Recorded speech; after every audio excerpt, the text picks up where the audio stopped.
नमस्कार विद्यार्थी मित्रांनो, 2026च्या शिक्षक पात्रता परीक्षेबाबत बऱ्याच जणांच्या शंका आहेत. बऱ्याच जणांनी कमेंट केलेत, काही लोकांनी कॉल सुद्धा केलेला आहे की सर शिक्षक पात्रता परीक्षा ऑनलाईन होणार का. तुर्तास एक महत्त्वपूर्ण निर्णय झालेला आहे मित्रांनो. MPSC जी काही गट क ची परीक्षा त्यांनी ऑनलाईनरित्या जाहीर केली होती, पण त्याला विरोध झाल्यामुळे ती परीक्षा यावर्षीची ऑनलाईन न होता ऑफलाईन होणार आहे आणि 2027 पर्यंत ज्या काही एक्झाम होणार आहेत त्या सर्वच्या सर्व एक्झाम ऑफलाईन होणार आहेत, MPSCने सांगून टाकलेलं आहे. पण बऱ्याच लोकांना शंका आहे की ऑनलाईन परीक्षा झाली तर काय ड्रॉबॅक असतील, आजच्या या व्हिडिओमध्ये पाहणार आहोत. तत्पूर्वी चॅनलवर नवीन असाल तर चॅनलला सबस्क्राईब करायचं आहे. विद्यार्थी मित्रांनो, जो काही TETचा पेपर फुटून जो गोंधळ निर्माण झालेला आहे, प्रत्येकजण विचार करतो की आगामी काळातल्या या परीक्षेला आम्हाला न्याय मिळेल का. तर सर्वात प्रथम म्हणजे लक्षात घ्या, अजून तुर्तास TET परीक्षा ऑफिशियली बघा, लक्षात घ्या, ऑफिशियली TET परीक्षा ऑफलाईन होणार आहे की ऑनलाईन होणार आहे याबाबत कोणताही निर्णय नाही. पण सर आता आमचं धीर खचल्यासारखं, अभ्यास करावं वाटत नाही, काय करणं गरजेचं आहे, TET परीक्षेमधला अभ्यासक्रम चेंज होईल का, हे जे काही कॉमन मनामध्ये प्रश्न पडलेले आहेत त्याबद्दल सविस्तर चर्चा करणार आहोत. एक तुम्हाला नॉर्मली सांगतो, परीक्षा पद्धतीने जर ऑनलाईन घ्यायचं ठरवलं तरी आपल्याला परीक्षा देणंच आहे. जर परीक्षा परिषदेने ऑफलाईन परीक्षा घ्यायचं ठरवलं यावेळेसची, तरी पण आपल्याला परीक्षा देणं गरजेचंच आहे.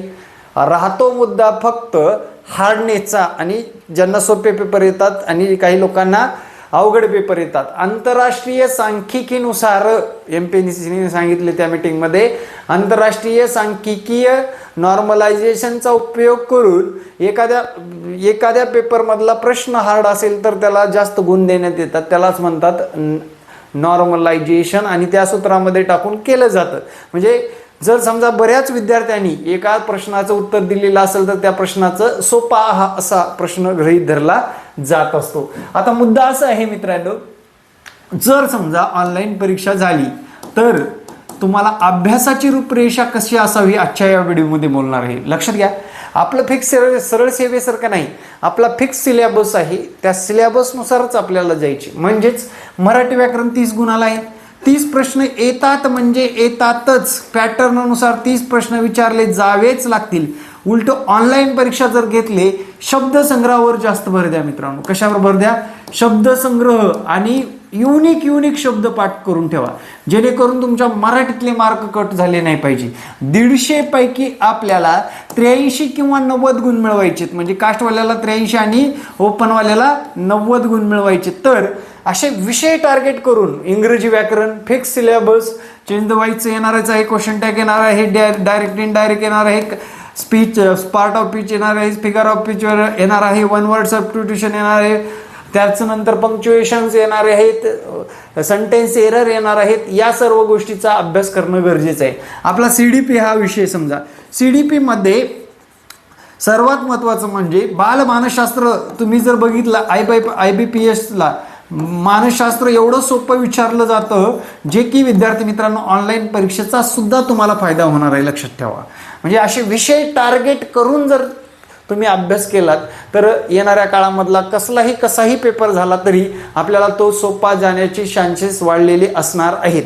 त्याच्यानंतर विद्यार्थी मित्रांनो, मॅथ असेल, मॅथमध्ये तुम्हाला मॅथच विचारलं जातं, मॅथ आणि जिओमेट्री विचारलं जातं. तर ते मॅथ आणि जिओमेट्री विषय काही चेंज होत नाही, लक्षात घ्या. याच्यामध्ये काही विषय वेगळं काही केलं जाणार नाही, फक्त लक्षात घ्या, प्रश्न खालीवरी थोडेसे काय हार्डनेस वाढण्याची शक्यता नाकारता येणार नाही. मुद्दा नंबर 3 राहिला विषय काय, ऑनलाईन परीक्षा झाली, हिंदीला हिंदी व्याकरणच विचारणार आहे, वेगळं काय विचार, त्यांना ती पॅटर्न ठेवावंच लागणार. ही पात्रता परीक्षा आहे. आता MPSCने एक मुद्दा मांडलाय, आम्ही जर ऑनलाईन परीक्षा घ्यायचं ठरवलो तर आम्ही स्वतः पेपर जनरेट करणार. म्हणजे महाराष्ट्रातील लोक MPSCचे पेपर जनरेट करणार, जसं अगोदर करत होते त्याप्रमाणे. आणि दुसरा मुद्दा म्हणजे ते प्रश्न IBPS किंवा थर्ड पार्टी कुणीही असू द्या, TCS असू द्या, त्यांना ते प्रोव्हाइड केले जाणार आहे. हा एक आपला प्लस पॉईंट आहे की IBPS काय करायचं, स्वतःच कंडक्ट करायचं. फॉर एक्झाम्पल तलाठी एक्झाम असेल, आपली शिक्षक भरती असेल, या परीक्षा परिषदेमध्ये जी काही समिती आहे परीक्षा घेणारी, त्यांच्याकडून प्रश्न न घेता त्यांनी काय केलं, TIT एक्झामला प्रश्न टाकून दिले आणि विद्यार्थी मित्रांनो तिथे काय गोळ झाला, तिथे बँकिंगच्या पोरांचा फायदा झाला. यस यार नो, बँकिंगच्या पोराचा फायदा झाला. तीच बघा 2017ची परीक्षा कोण घेतलं, महापरीक्षेने घेतलं. त्या आणि त्या परीक्षेमध्ये किती फरक आहे लक्षात घ्या. 22-25ची परीक्षा आणि 2017ची परीक्षा महापरीक्षेची.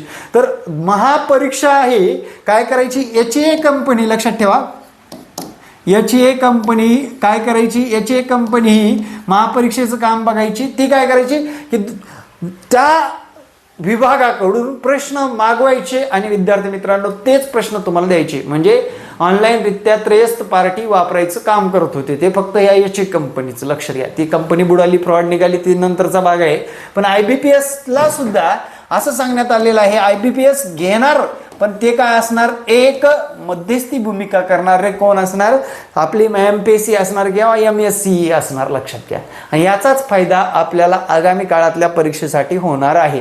राहिला मुद्दा आपल्याला ही परीक्षा पास करायची तर करायचेच, याच्यामध्ये काही दुसरं दुमत नाही. त्यामुळे विद्यार्थी मित्रांनो खचून न जाता अभ्यास करू वाटत नाही सर असं म्हणू नका.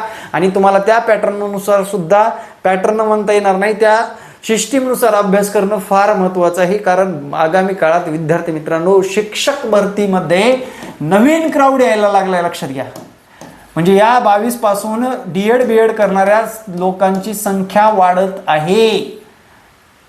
त्यामुळे याच्याकडे जाणीवपूर्वक लक्ष द्या. आणि येणाऱ्या काळात तुम्हाला जर परीक्षेचा अजून सराव करायचे, छान छान अजून आपल्याला स्ट्रॉंग मार्क बनवायचे असतील तर मी संपर्क क्रमांक देतो, तुम्हाला टेस्ट पेपर मिळून जातील. मला व्हॉट्सअपला टेस्ट पेपर असं व्हॉट्सअप करायचं आहे. हा संपर्क क्रमांक व्हॉट्सअप असून सदर पुंडे सरांचा स्वतःचाच आहे मित्रांनो. त्रयस्थ व्यक्ती आपल्याकडे काम करत नाही, तर स्वतः मी कॉल उचलतो व विद्यार्थ्यांना मार्गदर्शन करतो, क्लास घेतो, विद्यार्थ्यांच्या भवितव्यासाठी कोणते कोणते गोष्ट करायची ते करत राहतो कायम विद्यार्थ्यांसोबत. कारण विद्यार्थ्यांनीच मला मोठं केलंय, तर मी विद्यार्थ्यांना मोठं करणं हे माझं परम कर्तव्य समजतो. आणि विद्यार्थी मित्रांनो परीक्षा होईपर्यंत तग धरून अभ्यास करा, सक्सेस व्हा. आत्ता मला एका विद्यार्थ्याचा फोन आला, किस्सा सांगितला, सर मी B.Edला आत्ता ऍडमिशन घेतोय आणि मी आत्तापासून TETचा अभ्यास करू का, आणि तो आत्तापासून TETचे माझे क्लास लावून जॉईन केलेले आहेत. सर परीक्षा होईल का हो, 2-3 वर्षामध्ये पुढे एक्झाम होईल का? 100% विद्यार्थी मित्रांनो 100% एक्झाम होते. निगेटिव्ह राहू नका. माझं म्हणणं आहे निगेटिव्ह, माझा क्लास लावा न लावा, पण काय निगेटिव्ह राहिला तर तुमचं भविष्यातलं नुकसान तुम्हाला सहन करावं लागणार आहे. आमच्यासारखे युट्यूबवर येऊन किंवा तुम्हाला बडया मारून किंवा तुम्हाला खचवणारे जे काही चॅनल आहेत तुम्हाला सपोर्ट करायला येणार नाहीत. त्यामुळे आपल्याला सिस्टीम बदलता येत नाही, तर सिस्टीम नुसार आपण बदलणं गरजेचं आहे. लक्षात घ्या. हा व्हिडिओ जर पाहिला, सिस्टीम किती हालचाल करते लक्षात घ्या.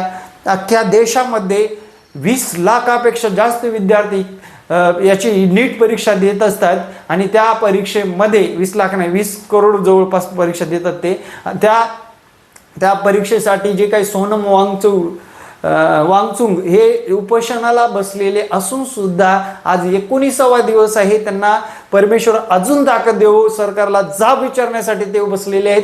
तर सरकार दखल घेत नाही किंवा मीडिया सुद्धा, दलिंदर मीडिया सुद्धा दखल घेत नाही, तर आपण सर्वसामान्य आहोत. आपल्याला सिस्टीम नुसार बदलणं गरजेचं आहे मित्रांनो. मी व्हिडिओ बनवण्याचं एकच महत्त्वाचं कारण म्हणजे माझा विद्यार्थी खचला नाही पाहिजे, कारण शिक्षक हा तंदुरुस्त गेला पाहिजे, जेणेकरून तो तिथे मार्क घेऊन जाणारा शिक्षक भविष्यात सेवा सुद्धा चांगली देणार आहे. हेच या व्हिडिओच्या माध्यमातून सांगतो. जय महाराष्ट्र. धन्यवाद मित्रांनो.